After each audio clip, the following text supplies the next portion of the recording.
All right, welcome back to In the Corner. I'm Cash. You're here with episode 26. It's going to be the first episode I do in a while that's not like an hour long. I've just been out of town a lot, and so I've had to combine a lot of stuff into, like 2 episodes a week as opposed to 3. That's not the case this week. What's interesting about this week, though, is that we actually had 2 pretty big cards in the middle of the week. We don't usually get cards in the middle of the week, and if we do, they're not usually the biggest.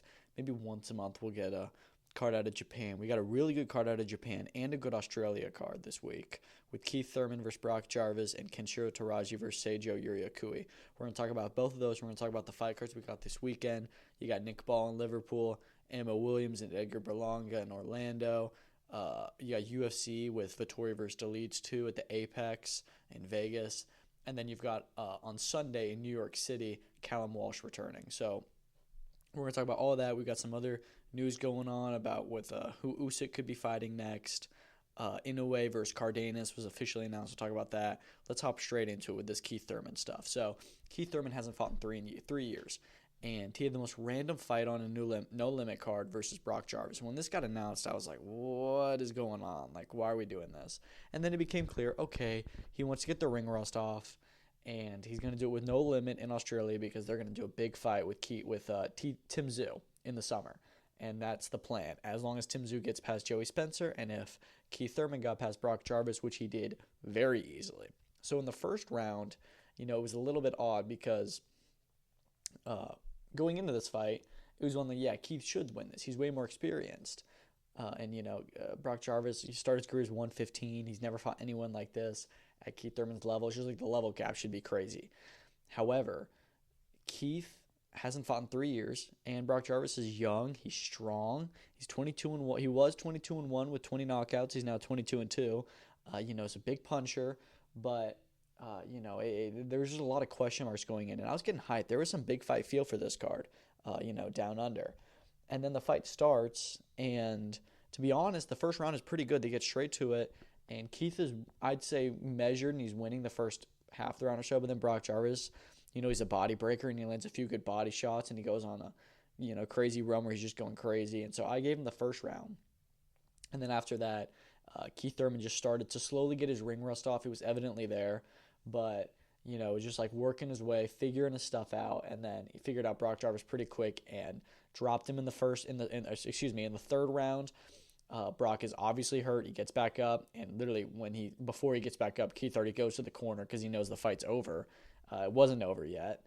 And then Keith just goes up to him and just knocks him down another time and gets a knockout win. So very good performance. I mean, I know that Brock Jarvis was not on his level, but to do that after 3 years out of the ring was so, so impressive, I thought.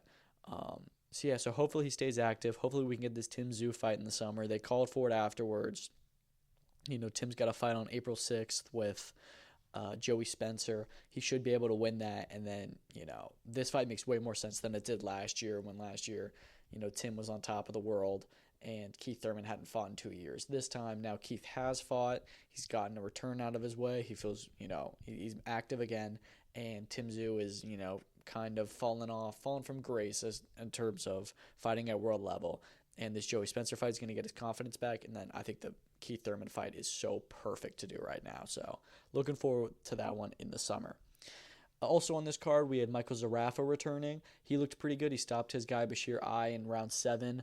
It was a pretty, he was very patient until then. He was pretty much winning and dominating the whole fight. And then he got a really good stoppage in round 7. He calls out Tim Tszyu, a fight I'm not opposed to, but Tim Tszyu is also a 154-pounder, and he's not even one of the big guys of that weight class. I don't know if a move to 160 really makes sense, unless Zarafa's willing to come down, which I doubt he is. A fight that I think could be good for Zarafa is Matteo Tapia, who himself had a very good stoppage. He beat Sergey Vorobev in the 5th round. That fight was really entertaining. Tapia is getting himself a reputation of always being in wars. If you remember in October in Orlando, on that Tim Tszyu Bakram Murtazaliev undercard, we had Matteo Tapia versus Andrei Saavedra, which was a very good fight. They fought to a draw, both knocked down multiple times. Just real good stuff. A fight that I actually thought that Tapia lost, but he got the draw nonetheless. Comes back here with Vorobev, and I think it's back and forth. I hit it 2-2 going into round 5, which I don't know if that's an unpopular opinion, but I thought it was very back and forth. And then Tapia finishes him off with a great 5th round knockout. Really fun fighter to watch. He's born in Mexico, but trains out of Australia, so he's still got that Mexican fighting pride and stuff. Really entertaining fighter. And then also on the main card, you had Tongo, lovely name, versus Kira Rustin. They were both undefeated with every win coming by knockout. So you knew this was going to be fireworks. And it was actually pretty measured for a while. They were both very patient. Didn't really kick off until later on. I thought it was competitive. I thought Kira Rustin was overall doing the better work throughout. He was showing more, like trying to throw more bigger punches and combinations. And it was him who eventually got the stoppage. After round 6, he dropped Tongo. With a great combination in round 6. He gets saved by the bell, and then he quits on the stool after the round. And this is awesome because Rustin came in on like a week and a half notice. He just fought on March 1st on No Limits Liam Wilson card where he got a first round stoppage.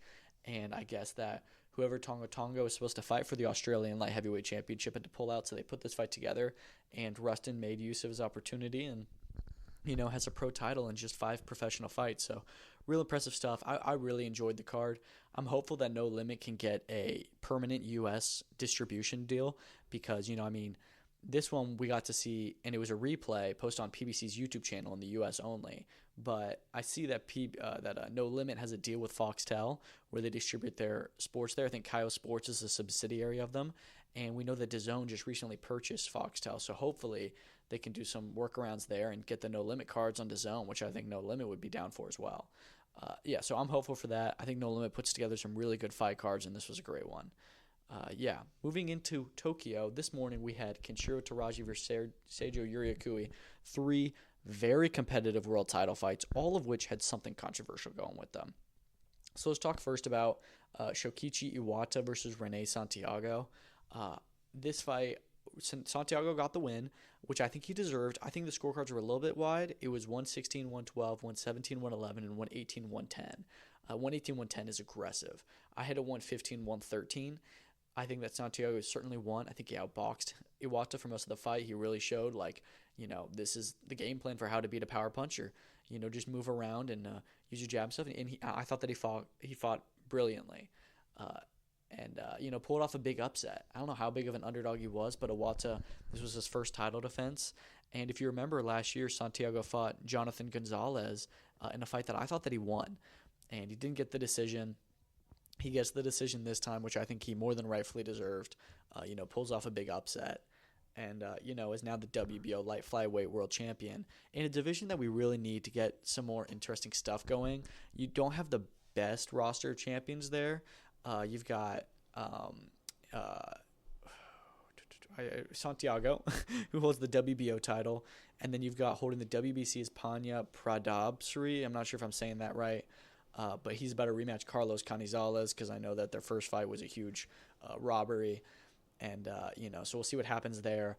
And then the WBA champ is Eric Rosa. I left out the IBF champion, Masamichi Yabuki, because he's probably the number 1 guy and biggest star in the division, but he's already going to move up, and he's going to go challenge Angel Ayala for the IBF flyweight title. So flyweight's much more interesting at the moment, and it feels like a lot of people are leaving 108 to go to 112. What's good is that at a 108, you've got all these fighters, none of whom are huge stars, and they all have the opportunity to become that. So I want to see some big unifications. I want to see some big fights because it probably is the weakest division in terms of interest. I think that 105 has more interest because you got guys like Oscar Collazo there, who is, but he's a star in his own right. So hopefully we can get a big fight for Rene Santiago next. I wouldn't even be opposed to a rematch, but I don't think that'll happen. The next fight of the night was the WBO flyweight championship between Anthony Olascuaga and Hiroto Kiyoguchi, and in this one, the challenger who deserved the decision did not get it. Now, I still think this was a very close fight. I scored a 114-113 for Kiyoguchi, and granted, that is with the knockdown still counted. Otherwise, I would have scored it. I don't even know, but I would have given Kiyoguchi the decision. I think I would have had it 116, 112? No. Yeah. 116, 112, I think it would have been. Yes. So it was a very close fight, I thought.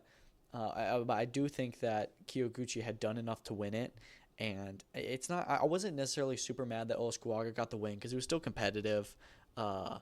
I wouldn't have been shouting robbery. I would have been like, okay, I don't know about that one. But it was the nature of the scorecard. So 114, 113, Anthony Olaskuaga, I don't have too big of a problem with. I have a very big problem with 117, 110. I have a huge problem with 118, 109. That needs to be investigated. How you can only give Kyoguchi 2 rounds is unbelievable. It's beyond me. I thought that he won 7, 8 of the rounds, maybe even more than that.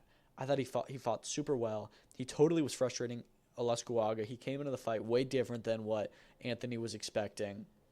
He's usually a lot more reckless and is, just like going in there and stuff. That was not this time. He fought very smart. I think that he was the more like precise in there and stuff. And you could just tell his game plan was working a lot better. And I hate it for him because he deserved that. But, it's whatever.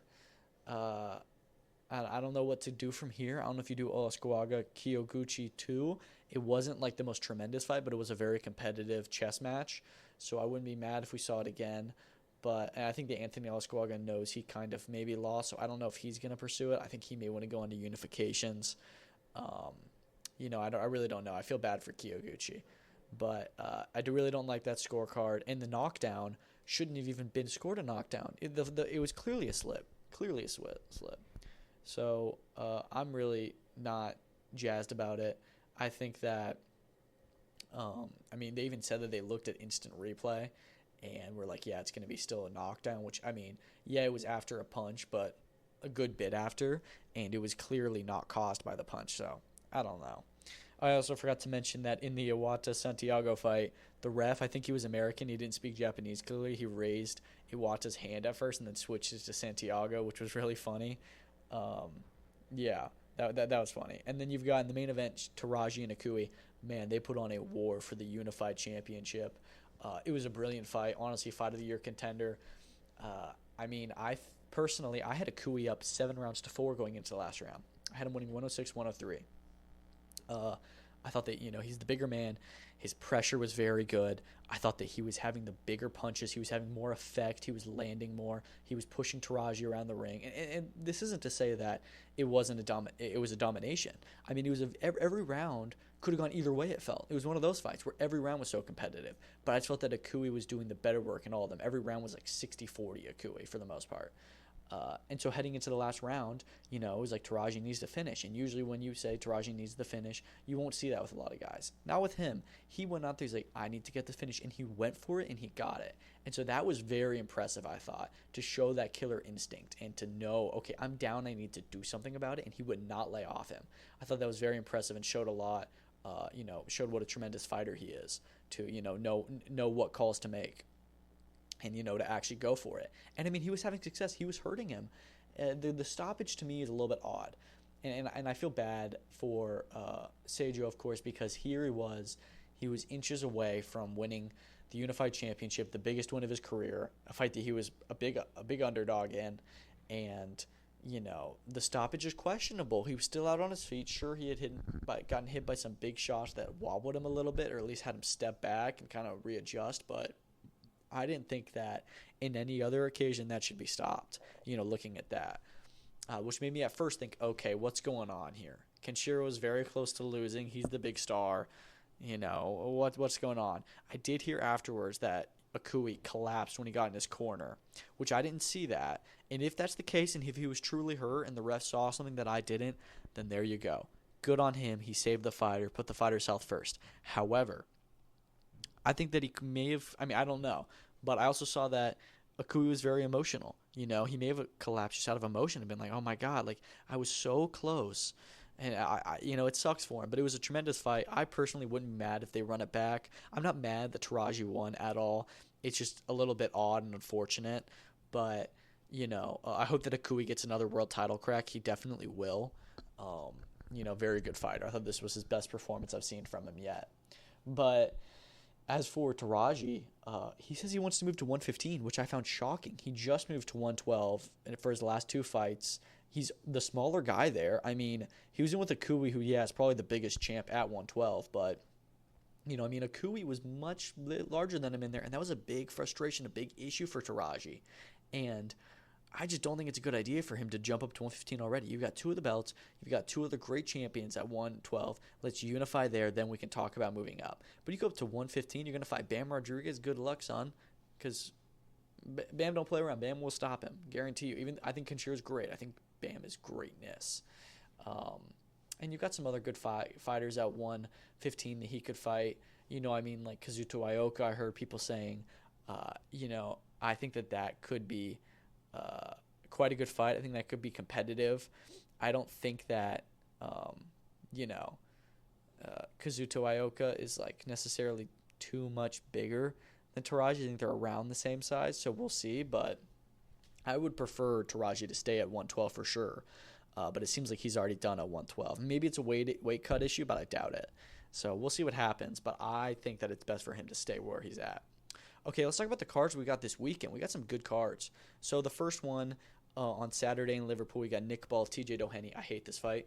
We've got 4 fantastic featherweight champions. This is the division where it's like, who's number one? We don't know. Any of the 4 champs has a right to say, I'm number one, and people will believe them.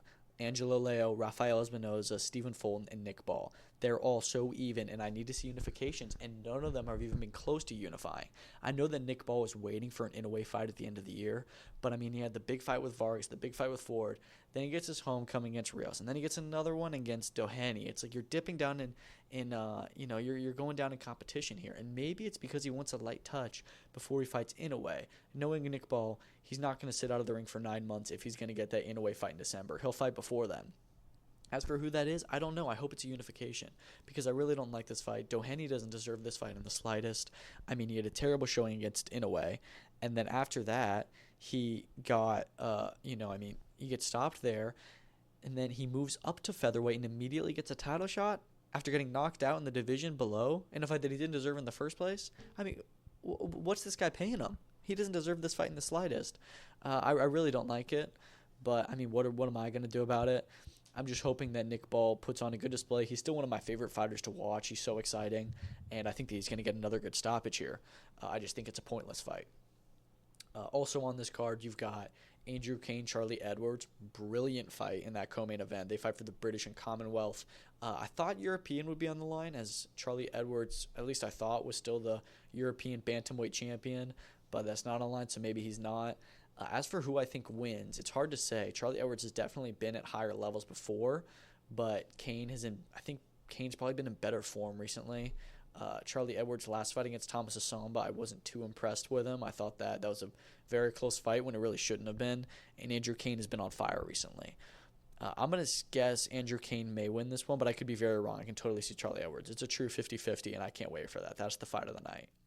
And then you've also got Brad Strand, Iona Baluta, which should be another awesome fight. Both guys, are coming off losses to Dennis McCann. In fact, that's Strand's only defeat on his record. I'm going to pick Strand going into this one, as it's a fight that he should win. They fight for the WBO European title over 10 rounds at 122. I'm excited for it. I think it should be good. And then you've also got Jadier Herrera returning. He is a fantastic fighter at 135. I really think that we're going to see him in a big fight in the next 12 to 18 months. He keeps on calling out Shakur Stevenson. Honestly, I could see that fight come into fruition. I don't know how soon, but if none of the other top guys will fight him, Shakur was going to fight Floyd Schofield. I honestly think that Herrera is getting close to that level. So I wouldn't mind seeing that. I just want to see him in a big fight. Honestly, Queensberry's got both of them. Who's going to be mad if they do Sam Noakes, Jadier Herrera, or even more so, one of those guys against Dennis Baranchuk? There's lots of good fights to make for him, but I feel like they're putting him in with some guys that are not really big tests to him, and after this fight, I want to see a real test for him. And then the other big fight on this card, I guess you could say, because it's 10 rounds, is Jack Turner. Shocking he's in a 10-rounder. He's 10-0 with 9 KOs. He's only been past the first round twice. This is his first 10-rounder. He's never been past the 5th round.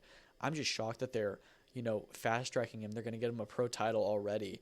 And I have no doubt that he'll win this fight. It's just that, I don't know, it feels like we're rushing him really early. He just debuted, I don't know, I think in 2023, and it's not like he's like Andy Cruz or someone like that. He's just fought journeymen so far. So we'll see what happens. He's a really exciting fighter to watch, but I don't know. And then the rest of the card, you've got a lot of prospects. Hopefully there's not too many just boring points decisions. Seems to be a pretty good crop of fighters, so I'm excited to see a good show from Queensberry on Saturday. Their last one on TNT Sports before the big move to the Zone, which we'll talk about that heavy impact show later on. Got some news for it. Saturday night on the Zone, we'll have the Ammo Williams card. He returns in Orlando against Patrice Volney in what I think is a very good fight. Volney's coming off a good knockout victory over Stephen Butler. He scored in the 9th round of their epic fight in June of 2024. He was the underdog there, and Ammo Williams still on the comeback from that Hamza Shiraz loss. I think that with a win here, and a win is not guaranteed at all, but with a win here, I think that Ammo can further push himself to world title level. I don't think that he was ready for the world title level when he fought Shiraz, and that was an eliminator. But should he win this, get him another fight that could honestly be an eliminator, I'm ready to see him trying to push for world titles just because 160 is so dry, and I do think he's a very good talent. But you know what? This is a great fight. I mean, I think it's like 60-40 in favor of Ammo. So hopefully he puts on a good performance. In the co-main event, surprisingly, you've got Omari Jones. Matchroom keeps on pushing their new Olympian prospects, debuting and stuff. And Omari Jones, it is his hometown, so I'm sure he'll do a lot of tickets. Pat Brown, they've got him headlining in 2 weeks, which is just shocking. He's headlining in a 6-rounder. I don't know if I love the main event. I like the co-main event, just kind of feature. I think that makes sense. But, hopefully, I think that the guy that got him in with is like 14-5. Hopefully he shows out well. I'm excited to see this kid go. He's talking about him a combination of Roy Jones and Floyd Mayweather and all these other greats. So, he can build himself up well, I guess. So we're going to see what he's made of. Also on that card, Edgar Berlanga returns. Not even in the main event, not even in the co-main event. He's in with Jonathan Gonzalez-Ortiz, who's undefeated. It's a fight that Berlanga should certainly win, and should he win this, I'd like to see him in the big fights. The issue, apparently the reason why we're not doing the Puerto Rico card last weekend is because he was set to sign an extension with Matchroom after this fight, and he wasn't going to. Matchroom heard about this, and they're like, okay, well, we're not going to invest in you doing a homecoming fight, I think it's kind of petty of them to throw him on this undercard, but I also understand it. They delivered him the Canelo fight. They're going to give him a homecoming fight, and then he's going to leave him. I don't know. He says he wants bigger fights. I think that Eddie Hearn can deliver him that more so than Oscar De La Hoya, because I just have a feeling he'll go to Golden Boy after this, but I don't know. He says he's not happy with Hearn, so it could be the end of that relationship. Anyways, I'm excited to see him return. He should get a knockout win. If he doesn't, it'd be a little bit disappointing, but we know that he's, kind of done this in the past. Gone on stints where he doesn't get a lot of big stoppage wins. So we'll see what happens. Also on that card, you've got Jalil Hackett. He is going to challenge again. He had a very controversial loss in Puerto Rico in December. He's going to challenge Jose Roman Vasquez. They fought a 10-rounder, and Hackett was looking to get fast-tracked, and he lost this fight on the scorecards. Obviously, Roman is Puerto Rican, and it's a fight that I thought that Hackett had won. It wasn't a good showing from him, but I thought that he won the fight. So I'm happy that they got the rematch going. I think Hackett will win this time. I think he's a really good talent at welterweight, and hopefully he can right this wrong. And then the last fight on the main card, the opener, I think, is Jermaine Ortiz versus Yomar Alamo. Decent opponent for him. Jermaine Ortiz gave Teofimo Lopez all he could handle, gave him a good run for his money in that performance. So I'm excited to see where he goes from here. I think he can still do some good stuff at 140. It's a very hot division, as we know. So yeah, really good card in Orlando. Excited for that one. As for the UFC card in the Apex, listen, I'm with UFC, with these cards, you can't expect a ton of big names on them. I'm just looking forward to seeing some good fights, because I do believe that with like UFC and BKFC, not as much with boxing, but with stuff like that, you don't need the guys to be high level for it to be a good fight. And I think that this fight will be a good fight. I think at least the main event, we've got Marvin Vettori versus Roman Dolidze too. As for who I'm picking, I'm going Dolidze. I know that Vettori won the first fight, but he hasn't fought since June 2023. That's a huge layoff. That's almost 2 years. That was after the loss to Cannonier. I'm hopeful that he can win this one. Hopefully he can win. He can look good this time, and then we can continue to see him return and be more active. But Dolidze has been on pretty good form. He had 3 fights in 2024. He had the loss to Nasruddin Imavov, but who hasn't? Wins over Anthony Smith and Kevin Holland. So, he's doing pretty well. He's been active, and strength strength of schedule versus no schedule.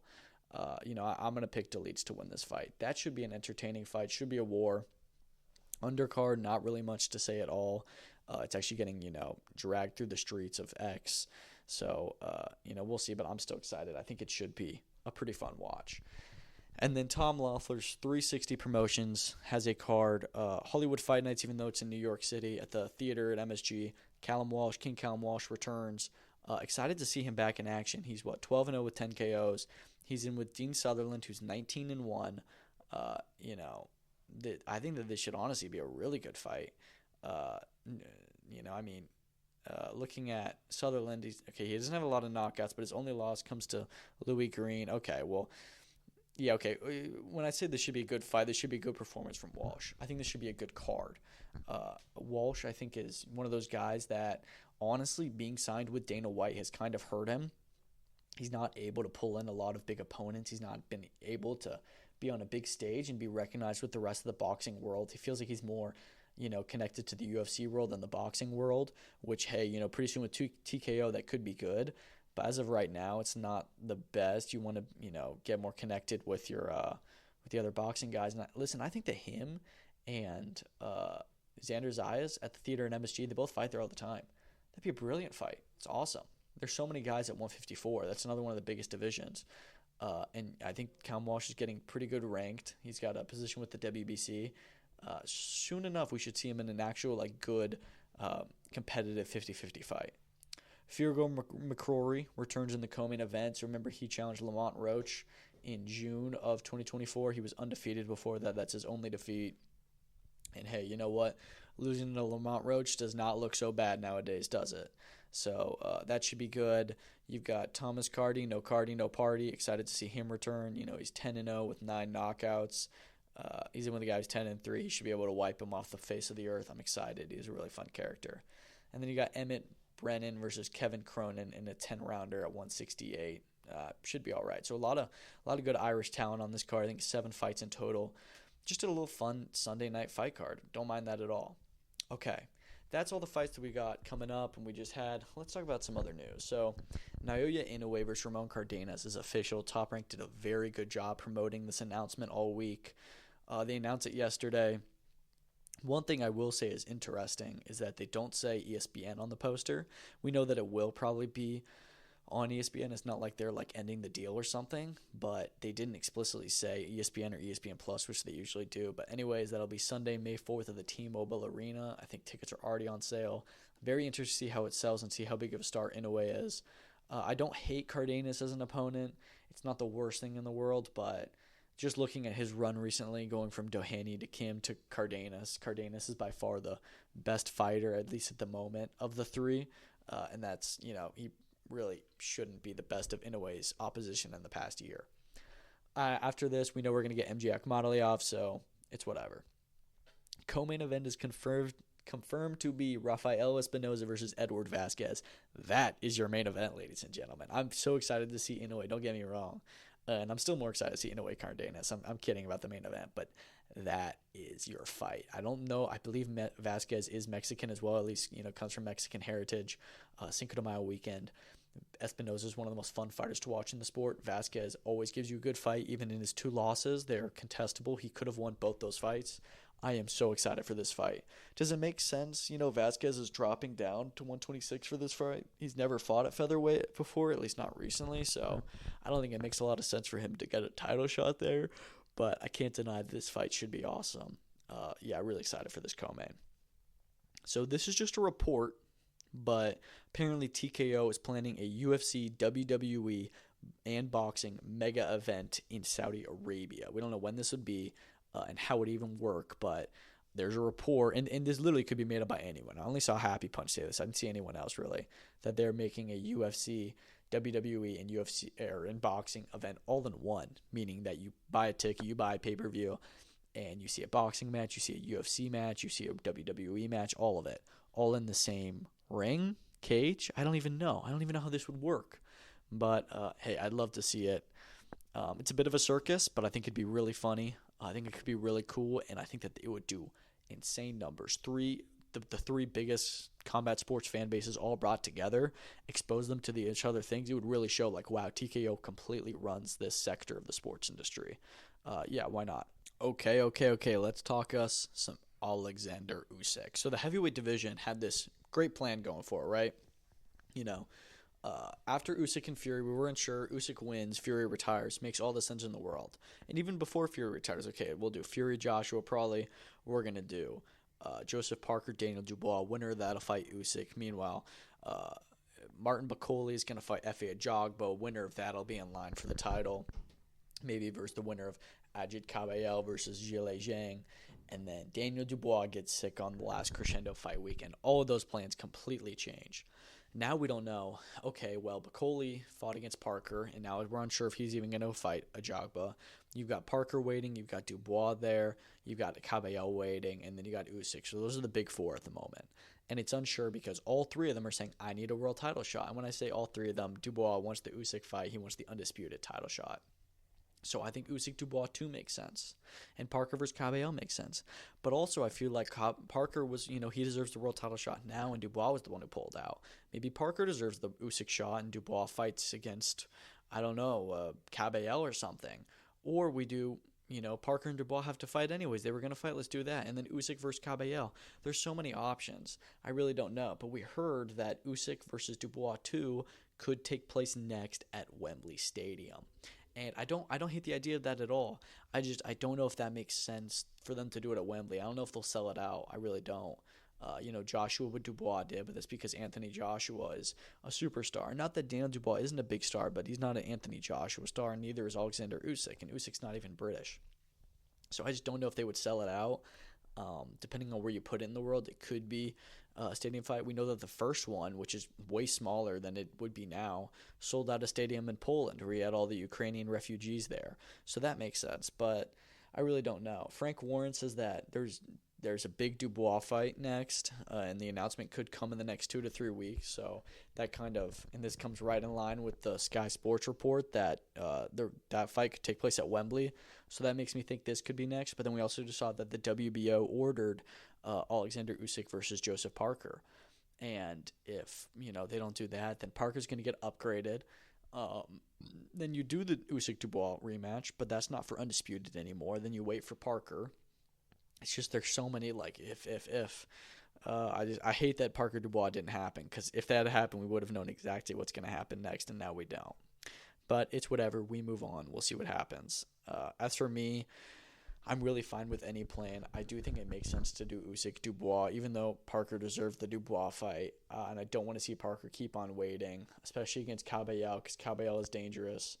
We'll see what they decide to do. Okay. Joe Joyce versus Filip Hrgović is official. Happy. We heard this was probably what's going to happen. To be honest, I think that this is a tougher fight for Joe Joyce. Filip Hrgović lost to Daniel Dubois, but that was on cuts, and it was to Daniel Dubois. I think that Hrgović should certainly be able to beat Joe Joyce. If he's a better boxer, he's, younger. I think he's more, just kind of like in tune with he hasn't been boxing as terribly recently. Like Joe Joyce is, he's all of a sudden he's just been like, before he was the juggernaut, nobody could hurt him, and now he's getting knocked down left, right, and center. So I don't know what's going to happen with him. Unfortunately, the co-main event, Lawrence Okolie, Richard Riakporhe, is off. They had a great replacement on the main event, and now they have to find one for the co-main event. This sucks. I mean, this card was meant to be so good, and we're just getting all these replacement, pull out. So we'll see what happens. I don't even know who they'll bring in, because Okolie was the big selling point of that card. I really don't even know. And part of me actually questions it a little bit, because they just said that Okolie is now number 1 in the heavyweight rankings, which is crazy. But did he pull his shoulder so that he can get a bigger fight, trying to demand a mandatory? I mean, honestly, him versus Cabello would not be a bad fight to do in the interim. Cabello is the interim champion. I could see that happening, but I think Okolie Riakporhe made more sense. I don't know who you get as a replacement for Riakporhe. I don't even know if you do, but I think that you should. We'll see who that could be. So the PFL, their bracket was officially announced, and their schedule for the first round. We know that they have cards throughout April and May. Let me pull it up here. I think that I'm really excited to see what these fights look like. So the first card will be April 3rd. We actually haven't heard yet. I think the what the May 1st card is going to be. Oh wait, no, we have. Um, it just isn't pinned on their Instagram. But yeah, April 3rd, main event will be Jason Jackson, Andrei Koreshkov at welterweight. The other welterweight matchups: Magomed Umalatov versus Logan Storley, Muhammad Berkamov versus Florim Zendeli, and Giannis Bakar versus Masayuki Kikuri, with also some alternates in there as well. And then you've got featherweight Jesus Pineda versus Adam Borix is the co-main event. You've got Jeremy Kennedy versus Mavlid Kaibulev. Butchering these names, I know. Gabriel Braga versus Yves Landu. And then Nathan Kelly versus Taekun Kim. So, I mean, there's some really good fights here, I think. Some really good fighters. It seems that for the most part, they're kind of distributing the bigger names throughout so that they can all meet in the second half. I'm really excited for this season, the PFL, honestly. I think it should be good. And then for bantamweights, you've got, this will be on the April 11th card along with the women's flyweight. But for bantamweights, you got Magomedov versus Leandro Higo in the main event. Did Magomedov, was he the one who won the title? I'm not sure. I think he may have. I don't know. I can't remember. And then you've got Sarvarjan Kamidov versus Jake Hadley. Chiaran Clark versus Kasumov. And then Ali Taleb versus Zebenzui Ruiz. Very, diverse group of fighters here from all over.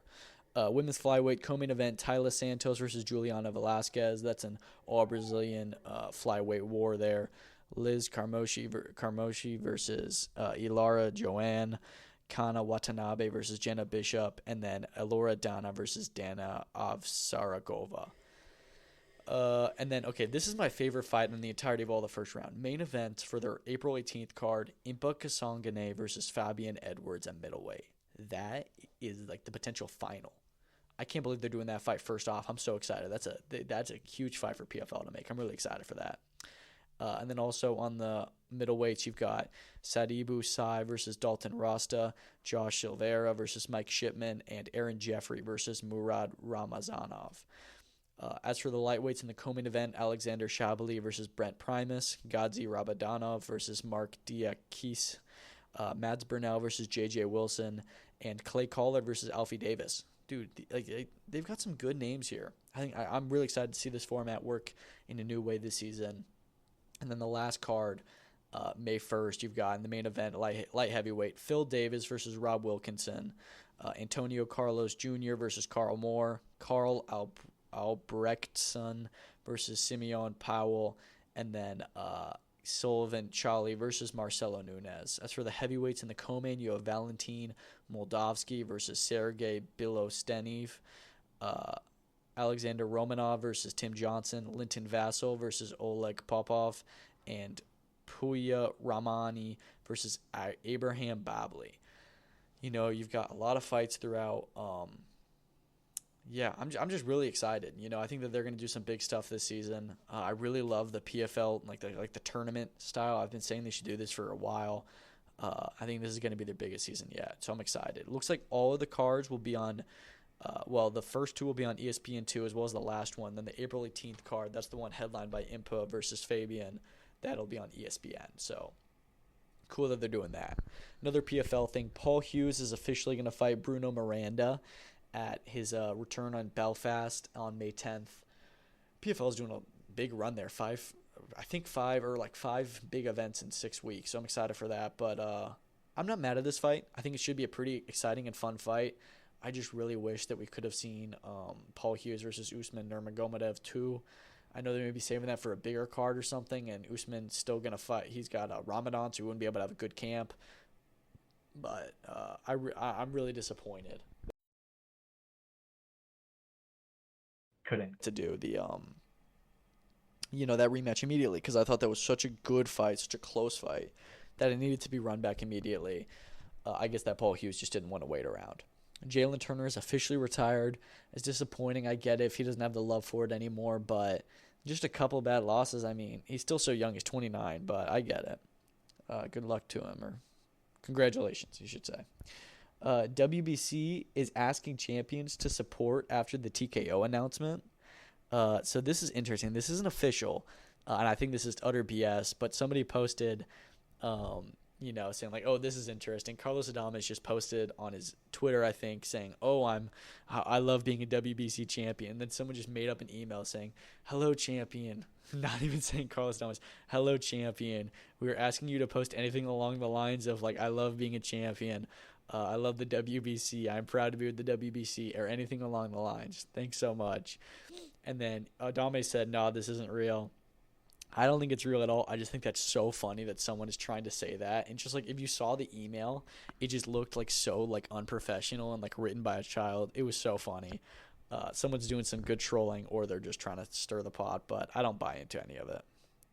So Mauricio Lara was just busted for PED usage. Just happened a while ago. He was officially caught in March of 2024 for his rematch with Lee Wood at the end of May in 2023. So a long time to catch him, as they usually are. And then he gets banned from that point on. So he can't fight in the UK until May 2026, or excuse me, March 2026, which doesn't matter anyways. He's already fought twice in Mexico since since that fight with Lee Wood. I don't know. I get why they have to do it. And 2 years is good. It's just like so weird that it took so long to catch him and then like so long to like officially like ban him. I don't know. It's like it happened almost 2 years ago at this point. Like he's already halfway through his sentence that you gave him. It's just so stupid. But and it doesn't matter either because it's not like an actual like he's not banned professionally. He's just banned from doing fighting in the UK, which he's never going to again anyways unless he had a UK opponent. So I don't know, but that's just interesting. Christian Mbili versus Diego Pacheco and Osles Iglesias versus Kevin Lele Saggio could potentially happen on the same card in Quebec in May. Wow. Now, we don't know. This isn't official or anything. This is just apparently what the Tiger plans to do. We know that Mbili Pacheco is becoming a real possibility, as is Iglesias Saggio. In fact, just today, that was ordered by the IBF as a final eliminator, which I was a little bit surprised by. So we know that the Mbili Saggio negotiations fell out, and I assumed that Mbili Pacheco was going to be for the IBF eliminator. Maybe this is for the WBC or like the WBC eliminate or interim or something like that, because there's no way they're doing Mbili Pacheco unless there's genuine world title stakes on the line, because those guys are 2 and 3 in the division. And then you have like Iglesias and Saggio, and they're also like highly ranked in the division. They're two of the top 10 guys probably. I think that it's such a good fight to do. I think that them on the same card would be so awesome. I'm really excited to see that happen if it does come to fruition. The Tiger puts on good fights, and they're going to try and keep Mbili and Iglesias from fighting each other, which is awesome. But I cannot wait to see that go down if it does happen in May. I doubt it does, at least not in Mbili Pacheco, but Iglesias Saggio, that'd be a tremendous fight. So Queensberry just announced, I think yesterday, or maybe it was today, but I think it was yesterday, the official undercard for Anthony Cacace Lee Wood for Nottingham on May 10th. Again, I'm just so excited for this fight, but this card is really good. They're the best. Honestly, they're the leaders in the UK. Just like they're consistently putting on like 50-50 fights at any level on their undercards, or at least at higher level. Not really like prospects, but co-main event is going to be Ezra Taylor versus Troy Jones. Both undefeated light heavyweights. Ezra Taylor is very, very good, I think. I think that he is top of the line. He's shown great promise in his career so far. He's a big puncher. I think that, honestly, if he wins this fight, the plan, at least what I hope that they have as the plan, is to push him into a fight with the British champion Louis Edmondson, who just fought on March 1st on their card. But I don't think that, honestly, I'm not really too high on Edmondson at all. I don't think he's that great. I think that he's easy to beat. I think that Dan Aziz beat him handedly, and then he got a terrible decision. But yeah, we'll see. This fight is for the vacant WBA Continental Gold Light Heavyweight Championship. That is the most play belt I've ever heard of. So stupid. Anyways, Liam Davies versus Kurt Walker. What a fight. So Davies is moving up to 126 after the loss to Shabazz Massoud, which I'm not mad at all. That is a fantastic fight. Oh my gosh. I really love Davies, and I think that Kurt Walker is very good as well. I think that is has potential to be an awesome fight. And I look forward to seeing how that one goes down. I think that I don't even know who I would say win. I mean, Kurt Walker's still undefeated, and he's got holes in his game. He's got to work on his gas tank, but then Liam Davies has a lot of holes in his game as well. That's just like such a good fight for both of them for where they're at. I can't believe they got that over the line. Yeah, I'm really excited for that one. And then you've got what's his name? Owen Cooper versus Chris Kongo. Again, tremendous fight. That was actually, we're going to talk about what the British Boxing Board of Control ordered earlier today, but they ordered this as an English eliminator. This is a fantastic fight, I think. This is just like the perfect like domestic fight that Queensberry puts on. This is exactly what I'm talking about. Chris Kongo coming off a big win over Florian Marcoux and then fighting on those Riyadh season open workouts and 6-rounders, which were just pointless. But, Owen Cooper just had the first loss of his career to Ekau Esselman, who, is awesome. They had a tremendous fight in July of last year on that Magnificent 7 card. This should be a really good fight. I'm excited. So some great fights on this bill. Other than that, it's like a lot of prospects. And in fact, on the poster, most of them are wearing like amateur outfits. So I think that it's a lot of debuts, which I'm okay with. But I'm kind of worried that looking at these Queensberry DAZN cards, it seems like they're extremely top heavy with a lot of like fantastic fights at the top. And then everything else is just drowned in debuts. Even like their Nick Ball card this weekend, that's what it seems like. But hey, we still get good fights and good cards, so I'm not going to complain. Kenzie Morrison, who is the daughter of Tommy Morrison, has signed to BKFC. They just announced that the other day. Tommy Morrison, former, I think, heavyweight champion of the world, also was in Rocky 5. His daughter signs with BKFC. That's a big signing for them. I don't know how good she is or her background, but she brings a name and a history to the organization. UFC has announced its card for Des Moines, Iowa on May 3rd. This is going to be the same day as the Canelo card, and honestly, it's awesome. Corey Sandhagen versus Davison Figueiredo in the main event. Number 4 versus number 5 bantamweight. Winner of this fight is going to be in line to challenge the winner of Merab versus Sean 2 for the title, honestly. I think that's a fantastic fight. I don't even know who wins yet. I may pick Figueiredo, honestly. He's just been on a... Hold on, wait, no. He lost to Peter Yan. What am I talking about? I'm so sorry. I think Figueiredo may still win the fight, but Peter Yan, I totally forgot that Peter Yan just beat Figueiredo, because Figueiredo's ranked number 5. I don't know how these rankings in bantamweight are going, but I think that winner of this potentially could end up fighting Peter Yan. Then I'm not really sure, because Peter Yan should be the front of the queue. I'm guessing he'll probably fight the winner of O'Malley and Sean, but I don't know. Or sorry, not O'Malley and Sean, that's the same person. O'Malley and Merab. I don't know if he's going to have a fight in the interim, though. Co-main event to that is Renair de Ridder versus Bo Nickel. This will be Bo Nickel's way to get himself a ranking, but I think that that's a really good matchup. De Ridder, of course, just had the win over Kevin Holland recently, and Bo Nickel is, he's fantastic wrestler. He's been at the top of the game. I expect him to get a great, actually, I don't even know if he wins, but hopefully he puts on a good performance. People have been kind of hating on him just because he's getting on the main cards on pay-per-views and stuff. This time he's co-main event on a fight night. I believe he belongs there a lot more, but, that should be good. And then also on this card, this is a fantastic fight night. You have Jeremy Stevens returning against Mason Jones, which I'm not too familiar with Mason Jones, but Jeremy Stevens, is coming off the big BKFC win over Eddie Alvarez at Knucklemania, and he's back on UFC, which I was shocked by because I felt that, he's similar to Mike Perry. He's kind of figuring out his run, figuring himself out at BKFC, but I guess that he kind of used BKFC to boost himself back into the UFC. I guess they offered him, and, UFC is bigger than BKFC, so he took it. We'll see if he wins. Honestly, I don't know, but I'm a big fan of Jeremy Stevens, especially after that Knucklemania win. I'm hopeful that he puts on a good performance. That should be a really good card there. And then the last thing that we're going to talk about today is the British Boxing Board of Control ordered Cooper Kongo for the English title eliminator. Kieran Conway versus Jerome Warburton will be on May 17th, and that'll be for the vacant British middleweight title. Conway's already got the Commonwealth. That should be a pretty good fight. I got Conway. And then you've got Kona Walker versus Liam Taylor, which we know is already ordered, but apparently it's already been signed, or at least they're working on it, and that will be promoted by Eddie Hearn as well. He's getting a lot of these fights.